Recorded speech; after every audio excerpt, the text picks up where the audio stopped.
आउज़ुबिल्लाहिमिनश्शैतानिर्रजीम बिस्मिल्लाहिर्रहमानिर्रहीम। मेरा नाम है मोहम्मद वैस। मेरे चैनल का नाम है स्काई इमिग्रेशन कंसल्टेंट। इस वक्त आप मेरी वीडियो देख रहे हैं मेरे YouTube channel sky immigration consultants और मेरे Facebook page sky immigration consultants पे यूके विजिट वीज़ा से रेलिवेंट एक वीडियो लेके हाजिर हूँ कि हमारा यूके का वीज़ा रिफ्यूज़ हो गया है।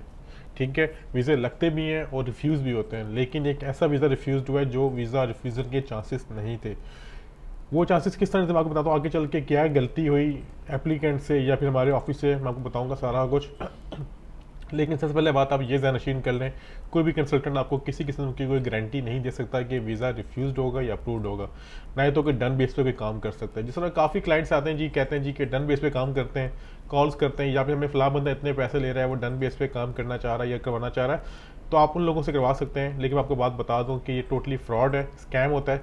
इस तरह की ऐसी कोई श्योरिटी या फिर नहीं हो सकती। वो जुआ खेलते हैं, जुआ इस तरह खोलते हैं, वो कहते हैं बेसिक की फीस आप पे करेंगे सारा कुछ, वो सिर्फ आपसे जस्ट फाइल प्रिपरेशन की सर्विस चार्जेस नहीं लेते, बाकी सारे डॉक्यूमेंटेशन आपके लगाते हैं सारा कुछ। अगर तो वीज़ा ग्रांट हो गया तो आपसे उनकी जो अमाउंट डिस्कस हुई होती है वो आपसे रिक्वायर्ड कर लेते हैं, अदरवाइज वो अगर नहीं होता तो कहते हैं अनफॉर्चुनेटली रिफ्यूज़ हो गया।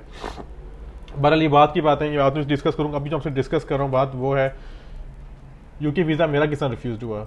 सिंपल सी स्टोरी हुआ इस तरह, एक क्लाइंट हमारे ऑफिस में आए, उन्होंने कहा वीज़ा अप्लाई करना है, हमने को सारा फॉर्म फिल किया, उनके सर्कमस्टेंस स्ट्रॉन्ग थे, सब कुछ क्लियर था, एवरीथिंग। आई थिंक 80+ उनकी एज थी, लेकिन उनकी बैंक स्टेटमेंट नहीं थी। उनके बेटे को हमने कहा आप बैंक स्टेटमेंट शो करें तो आपका वीज़ा ग्रांट, उनका आपके फादर का वीज़ा ग्रांट हो जाएगा। स्पॉन्सर भी स्ट्रॉन्ग था, सब कुछ। उनके फैमिली सर्कमस्टेंस भी थोड़े से वीक भी थे, लेकिन वीक किस तरह थे कि उनकी आधी फैमिली पाकिस्तान में थी, आधी फैमिली यूके में थी। वो क्लाइंट भी थे हमारे पाकिस्तान आज़ाद कश्मीर, कोटली आज़ाद कश्मीर साइड के।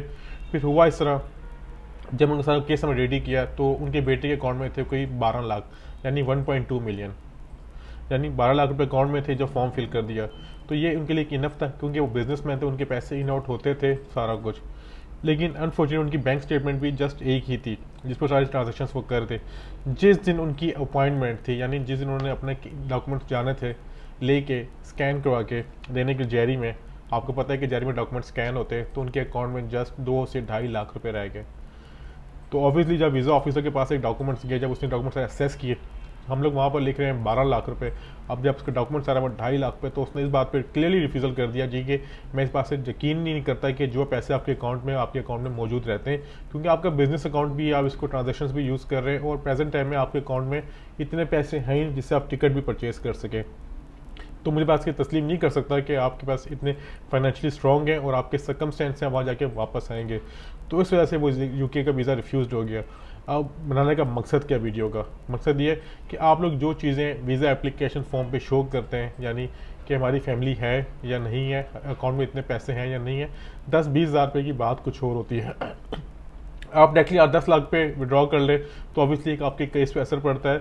वीज़ा ऑफिस समझ आता है कि इतने अमाउंट से निकलवा लिए तो इसने अपने बिजनेस पे इन्वेस्ट कर दिया या जो भी। अगर आपका मेन चीज़ हमेशा मैं कहता हूँ कि अपने में 2 अकाउंट रखें, बेशक आप जॉब करते हैं या बिजनेस करते हैं, एक सेविंग अकाउंट और एक आपका सैलरी या बिजनेस अकाउंट, उस पर आप ट्रांजेक्शन कर सकते हैं। बाकी आपको बाद में फिर क्लियर कर दूँ कि वीज़ा देना या ना देना वीज़ा ऑफिसर का काम होता है, लेकिन आप अपनी तरफ से सारा होमवर्क कंप्लीट करके कर सकते हैं। अब हम जो केस हमारे रिफ्यूज हम उसकी अपील पे जा रहे हैं और मुझे श्योर है इंशाअल्लाह ताला मैं आपको एक 12 वीडियो बनाऊंगा जिसमें हम बताएंगे कि वो वीज़ा हमारा अपील पे अप्रूव हो गया, क्योंकि उन्होंने जो मिस्टेक की वो तो कर ली। अब हम उस मिस्टेक को ठीक करने की कोशिश करेंगे, हमारी टीम स्काई इमिग्रेशन की। तो ये थी आज की इन्फॉर्मेशन जो आपसे मैं डिस्कस करना चाह रहा था कि हमारा यूके का वीज़ा कैसे रिफ्यूज़ हुआ।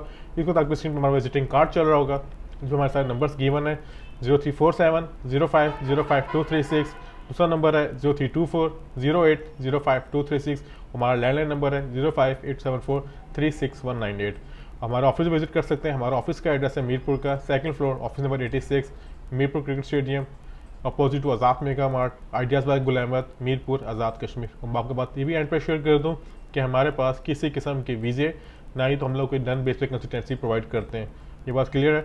आपसे दोबारा मुलाकात होगी बहुत जल्द। खुदा हाफिज़।